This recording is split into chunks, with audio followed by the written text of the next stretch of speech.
Hello everyone, good morning. কেমন আছো তোমরা সকলে? আমি মোটামুটি ভালো আছি। তো সকালবেলা চলে গিয়েছিলাম রত্না আর রাজকুমারকে পড়াতে, দেন তারপর চলে গিয়েছিলাম বনি বৃষ্টিকে পড়াতে, তারপরে পড়ালাম কৌশিকী, আরাধ্যা আর শ্রেয়সী, এদেরকে পড়িয়ে নিলাম। তারপর আমি একটু টিফিন খাচ্ছিলাম।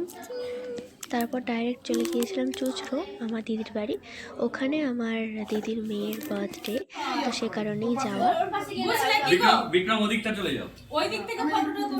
এখানে বার্থডে সেলিব্রেশন হচ্ছে।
বর্ষা তাকাও, বর্ষা